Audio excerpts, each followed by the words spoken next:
130 Urlauber aus dem Rheinland im Herzen Havanas. Sie bringen den Kölner Karneval nach Kuba. Rot-Weiß trifft auf viele Farben, ein kölsch-kubanischer Kulturaustausch. Die roten Funken unterwegs in den Tropen, in voller Wintermontur. Sie tanzen, schunkeln und wibbeln mit dem Stippefütsche.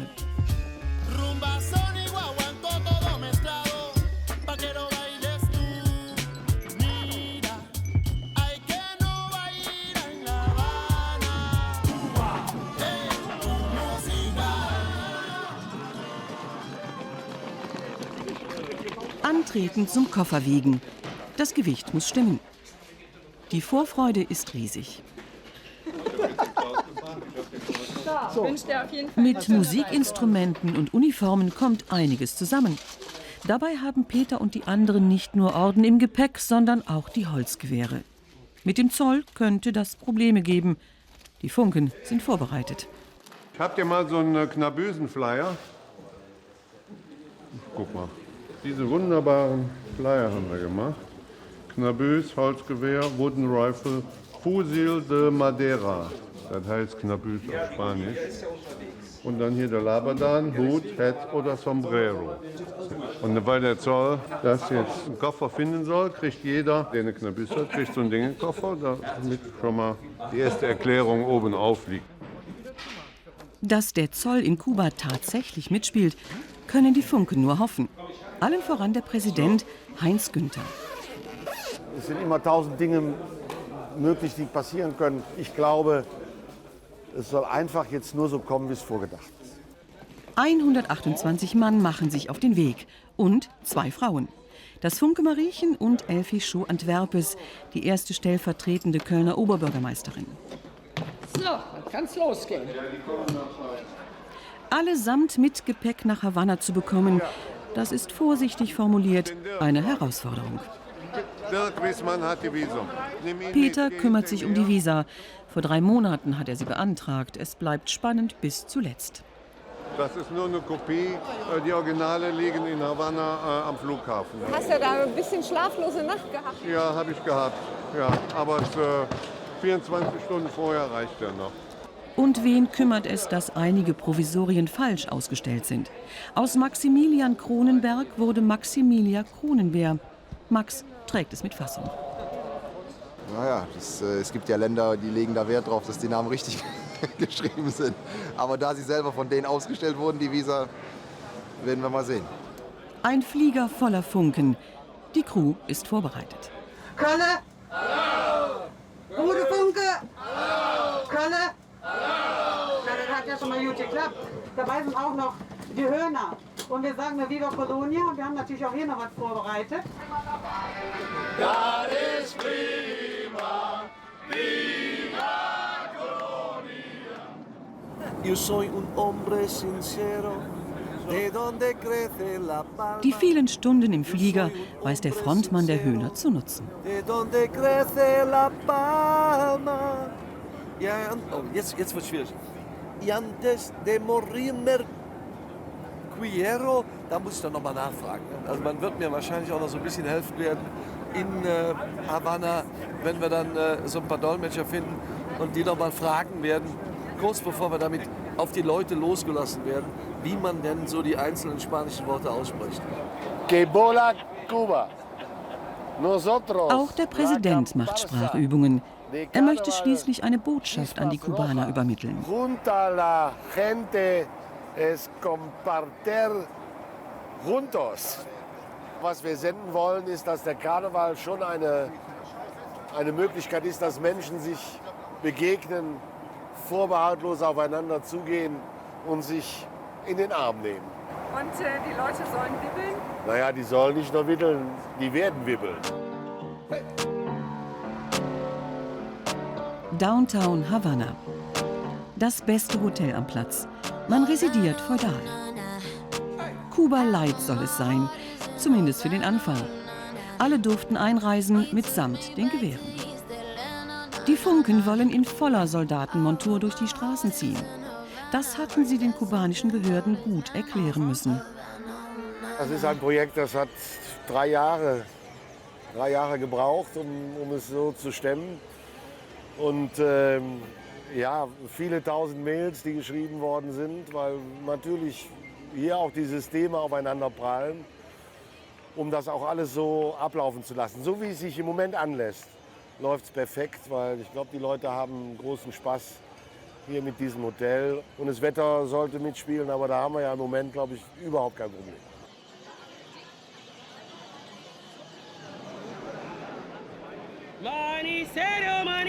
Runter geht's von der Dachterrasse hinein ins Leben. Der morbide Charme der historischen Altstadt. All die Geräusche, die Gerüche und dazu die Hitze.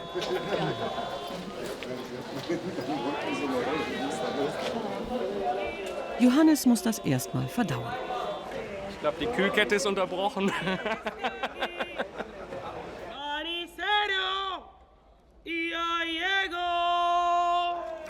Max unterdessen steht im Visier der Erdnussverkäuferin. »Bringt mir doch den schönen großen Mann her«, hatte sie gerufen.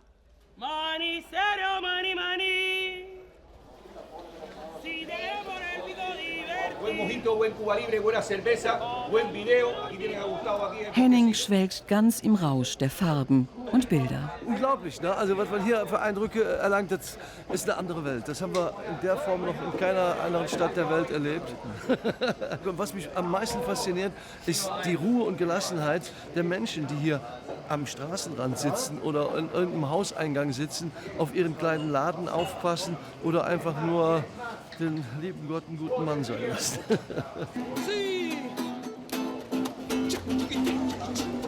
Musik spricht weltweit dieselbe Sprache. Jens von den Höhnern hat ruckzuck Anschluss gefunden.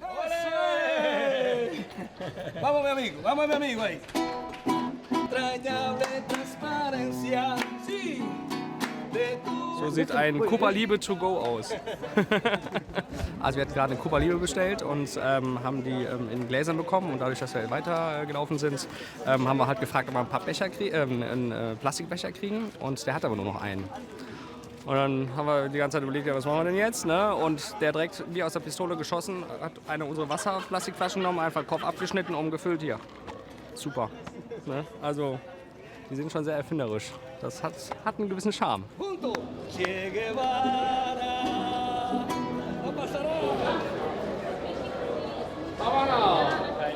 Jetzt heißt es gleich Funke Opjepass. Dann ziehen sie über den Prado und präsentieren ihren Stippefötche-Tanz. Die Kubaner wissen nicht so recht, was gleich passiert und gelegentlich auch nicht, wie ihnen geschieht. Dieser Mann hatte lediglich gesagt, dass ihm die Uniform gefalle. Johannes fackelt nicht lange. Danke, Boris. I take this. So schnell kann es gehen. Fertig ist der kubanische Funk.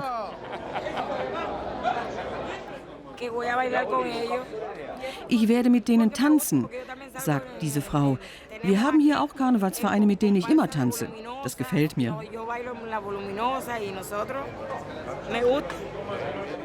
Sie kann nicht ahnen, wie die hüftsteifen Deutschen beim Wibbeln mit dem Stippefötche wackeln.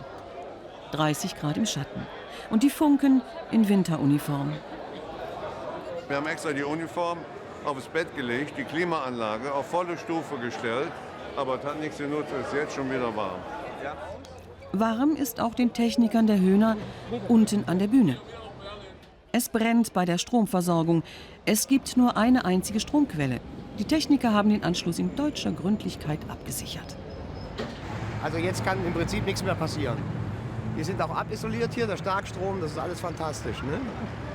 Da kann im Prinzip, hier gibt es einen Rückhaltedeckel, ne? Der kann das auch nicht rausrutschen. Das heißt, da hängt jetzt die ganze Stromversorgung für das ganze Event dran. Das ist jetzt unsere Zentrale. Ne? Wenn irgendwas passiert, müssen wir hier, wenn es blitzt, dann ist es genau hier. Es war auch zu sehen, wie vorhin ein Kollege von denen sein Handy aufgeladen hat. Das machen die auch hier. Ja, ist ja praktisch, oder? Endlich geht es los. Singend und klingend in Havanna. Auf diesen Augenblick haben sich die Funken besonders gefreut. 3 Jahre lang haben sie alle Hebel in Bewegung gesetzt, damit sie hier entlangziehen dürfen. Der Prado ist Havannas Flaniermeile und beliebter Treffpunkt. Jetzt findet hier eine kleine Episode des Kölner Karnevals statt. Extra für den Zug der Roten Funken wurde alles abgesperrt. 800 Meter weit geht es runter in Richtung Meer. Jeder Meter ist offensichtlich ein Genuss. Sensationell. Das ist unglaublich. Viva la Revolution! Ich meine die kölsche friedliche Revolution. Aber die Leute gucken schon ein bisschen strange, aber die wissen nicht so richtig, was sie erwartet. Wir gucken mal. Hola, gente de La Habana. Que mola Cuba.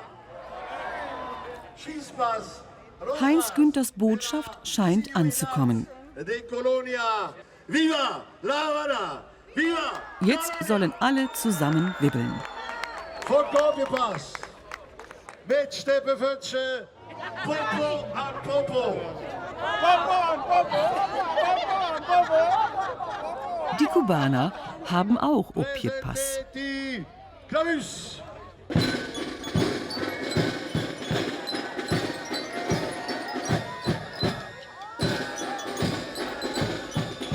Dieser karnevalistische Funke ist ganz eindeutig übergesprungen.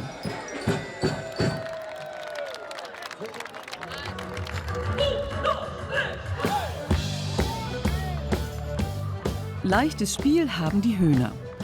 Von der Dolmetscherin als Hühner angekündigt, erobern sie die Herzen der Kleinen sofort.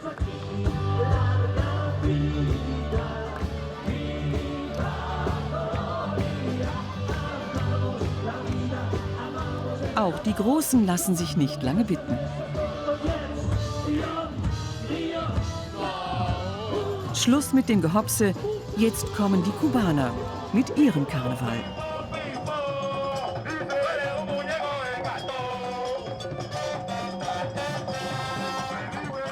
Die Guaracheros de Regla. Sie sind der bekannteste und beliebteste Karnevalsverein der ganzen Insel.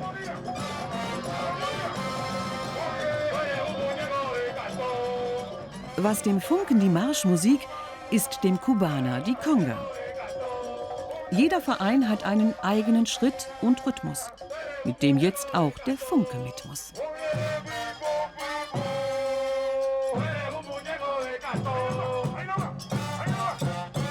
Volle Punktzahl für die kölsch-kubanische Völkerverständigung.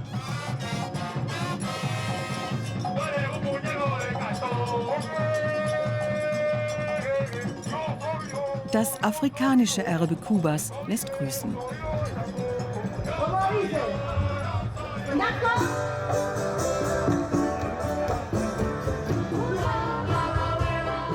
Zum gemeinsamen Durchschnaufen gibt es eine Runde Guantanamera.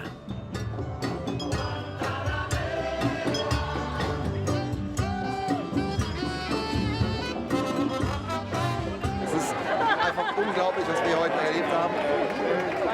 Wunderschöne Frauen, wunderschöne Männer, absolut toll getanzt. Der Tag ist sensationell, ist absolut gelungen. Hier muss man auf jeden Fall hin. Ihr müsst nach Kuba kommen und ihr müsst hier Karneval feiern. Sensationell.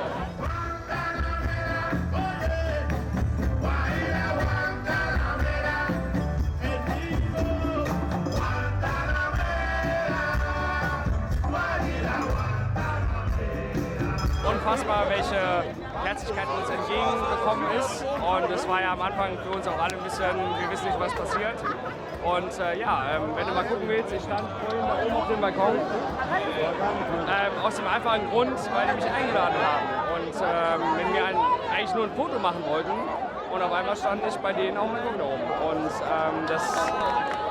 diese Herzlichkeit, diese Offenheit, diesen Mut, etwas Neues anzunehmen, was sie vielleicht so nicht kennen, war heute, glaube ich, für mich persönlich eine Lebensbereicherung.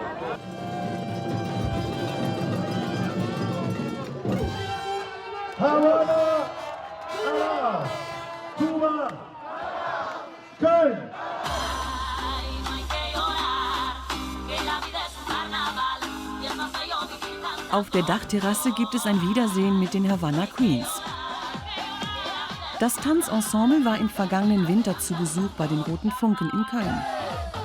Michelle ist 28 Jahre alt und als Profitänzer festes Mitglied des Ensembles.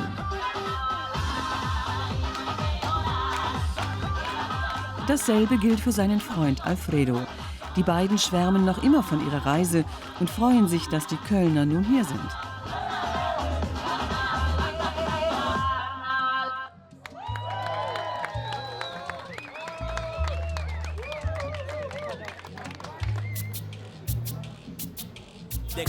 Gemeinsam mit Johannes und Max ziehen die beiden los.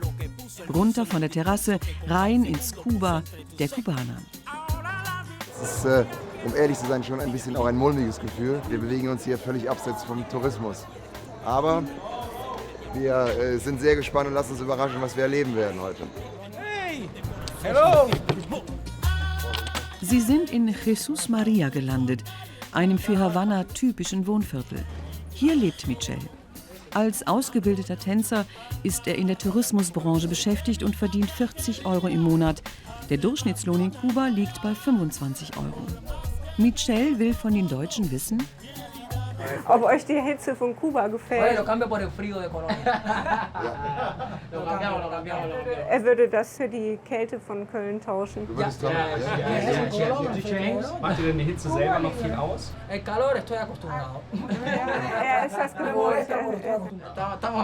Demasiado calor, pero bueno, pongo 2 ventiladores, la noche refresca un poquitico. Also er macht seine Ventilatoren an, die da sind dos, ne? 2 an der Zahl. Un aire acondicionado sería rico, pero bueno. Er wünscht sich eine Klimaanlage. No, si no, chocolate, a mí me gusta mucho el chocolate. Dann erzählen die beiden von ihrer Reise nach Köln und geraten ins Schwärmen. La la la la la la la la. Johannes und Max wollen weiter. Eigentlich. Oder wir sollen reinkommen.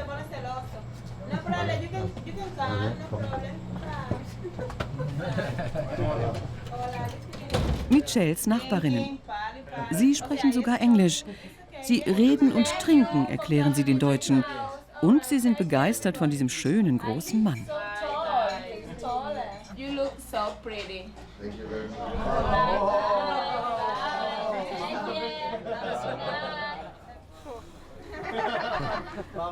Max, der Superstar hier. So, was war jetzt euer Erlebnis hier? Da muss man ehrlicherweise sagen, das bringt einen extrem zum Nachdenken. Die Verhältnisse hier sind einfach völlig konträr zu denen, die wir kennen. Unser Lebensstandard ist ein ganz anderer zu dem, was wir jetzt hier gerade gesehen haben. Und trotzdem sind die Menschen hier total herzlich und nett und auch nicht aufgeschlossen. unglücklicher. Ne? Und auch nicht unglücklicher. Genau, im Gegenteil, ich glaube, die sind vielleicht sogar noch glücklicher als wir, die natürlich auch vielleicht in einer großen Konsumgesellschaft leben. Ne? Und die haben weniger, das ist Fakt, aber die machen viel draus. Die Kneipe um die Ecke oder das Modegeschäft. Bei genauem Hinschauen ist doch vieles da. Eben alles ein bisschen anders.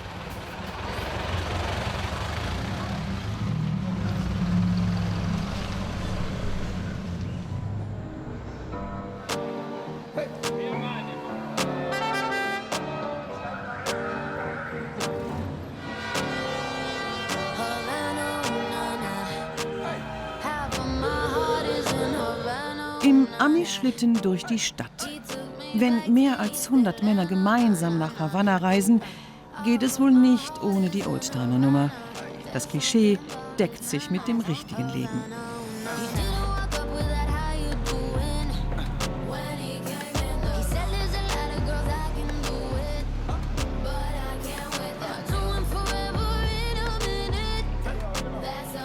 In Centro Havanna werden die Funken in Empfang genommen. Und zwar ganz klassisch.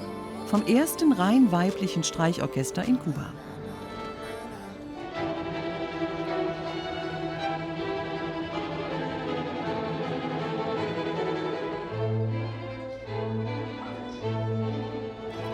Zenaida Castro Romeo hatte das Ensemble vor 25 Jahren gegründet.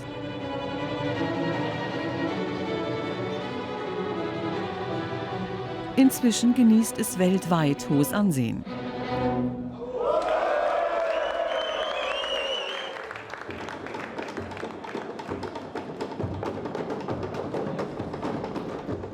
Kammermusik a lo Cubano. Da kommen die Streichinstrumente auf landestypische Weise zum Einsatz. Ohne Rhythmus geht eben nichts.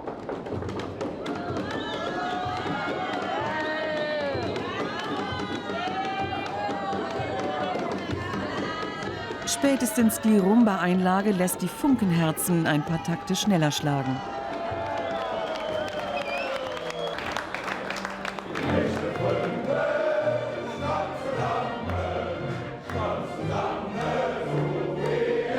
Zum Abschied der Gruß aus der Heimat.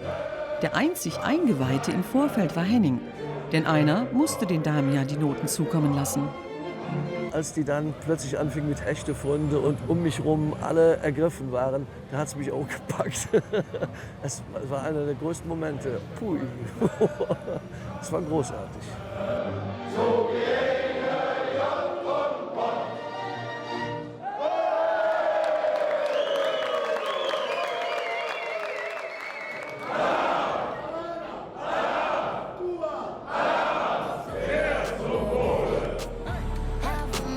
Vor Männern in diesen Autos hatte man früher Angst in Havanna. Denn darin saßen die Mafia-Bosse aus den USA. Diese Zeiten sind definitiv vorbei.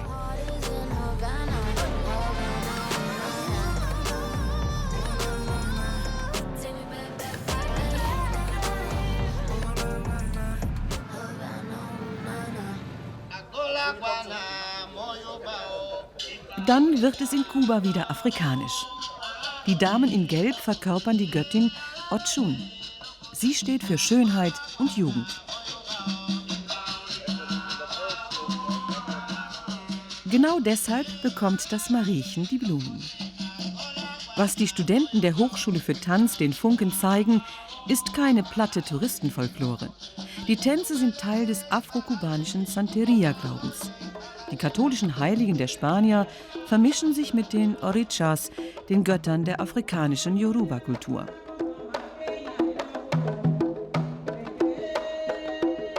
Die Santeria gehört fest zum Alltag vieler Kubaner, auch zu dem von Michelle und Alfredo. Sie gehen mit uns in das Haus eines Santeria-Priesters. Jeder Mensch hat viele Geister, die ihn begleiten. Und wenn du einen Geist darstellen möchtest, dann machst du das mit einer solchen Statue. Es gibt unzählige Krieger, Götter und Heilige. Manche wohnen am Boden, andere in solchen Schüsseln. Am Altar gibt es Getränke für die Toten.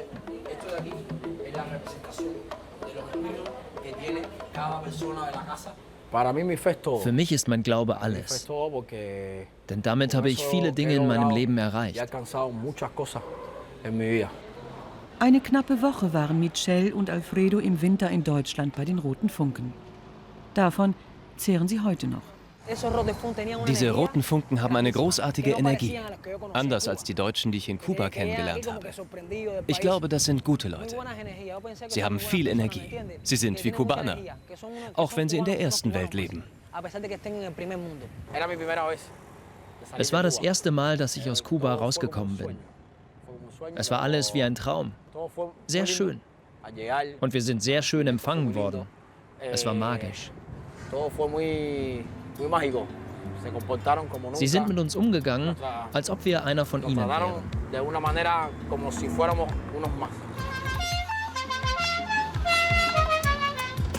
Raus aus der Stadt, hinein in die Natur. Ein paar Funken fahren aufs Land. Klaus ist mitgekommen nach Las Terrazas. Die Gemeinde liegt in einem Biosphärenreservat und verwaltet sich seit den 60er Jahren selbst. Einmal mehr erleben die Funken, wie offen und spontan viele Menschen hier sind. Alle Mann dürfen sich ein privates Wohnhaus anschauen. Es war auch ein Erlebnis, dass die Frau uns freiwillig ihre Tür aufgemacht hat. Und dann habe ich auch überlegt, in der Kürze der Zeit habe ich gesagt, tolle, hier kannst du doch leben. Die hat eine schöne Aussicht und da läuft Baseball. Das sind die Fans. Das ist Kuba nach Amerika. Und das ist gelebte Sport und gelebte Kultur da. In dem Moment, wie ich das erlebt habe, habe ich gedacht, ich muss ihr etwas geben. Und ich hoffe, dass sie das versteht. Ich konnte ja nicht erklären in der Kürze der Zeit, dass wir jetzt hier ein Karnevalsverein sind in der Hinsicht. Aber ich habe ihr etwas gegeben. Also ich glaube auch, ich habe die Hand ihr gegeben und aus hier...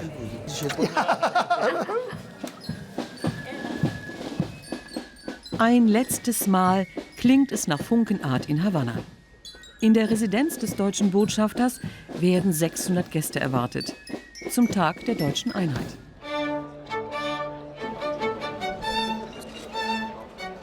Es ist der letzte Tag in Kuba.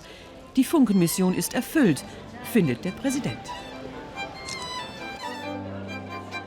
Oft wird über den Karneval geredet, er sei so ein Ballermann, verkommenes Fest. Ich glaube, es ist sehr eindrucksvoll, was wir erleben durften, dass es das überhaupt nicht ist und dass wir uns dieser Kraft auch bewusst werden, dass wir hier in der Lage sind, Zeichen zu setzen, Menschen zu treffen und den Karneval als Brücke zu nutzen, um miteinander zu reden. Ich bin sehr zufrieden und sehr glücklich, dass das eine Botschaft war, die war ein Versuch. Es hätte alles anders kommen können. Ich glaube, sie ist zu 100% aufgegangen. Freiheit und Recht und Freiheit. Funken, Opiepass. Die Knabüs bereit. Afzelle zu 2, der Funk, der hier beim Jens steht und dessen Namen und Gesicht nicht singen kann, fang an. 1, 2, 1, 2, Kinemido. Links, 2 Rätsel. Zu Ehren des wunderbaren Landes Kuba und der Stadt Havanna, die wir besuchen durften, weht jetzt Wimmel, Opiepass, mit Steppefötsche, präsentiert die Knabüs. Es war eine Reise mit vielen Eindrücken. Ich habe Kuba oder Havanna kennengelernt wie ein Buch, was man aus dem Regal holt, was ein bisschen verstaubt ist. Und man es aufklappt und darin ganz viele goldene Seiten findet. Man kann die Kubaner durchaus ein bisschen mit den Rheinländern vergleichen. Das ist so ein bisschen mein Fazit vom Lebensgefühl. Offenherzig, aufgeschlossen, entgegenkommend. Man kommt ganz schnell in Kontakt. Man sieht es auch auf allen Veranstaltungen, wo wir waren. Es dauert keine 2 Minuten und sofort ist man am Tanzen. Und man kennt sich eigentlich gar nicht, aber man tanzt miteinander. Und das macht total Spaß. Heute ist durchaus der krönende Abschluss. Wir feiern heute mit der Welt zusammen. Aus allen Ländern sind Botschafter hier vor Ort, die das miterleben, was wir machen, was wir als Rote Funken machen. Das ist grandios und Gänsehaut ist definitiv dabei. Ja. Kuba!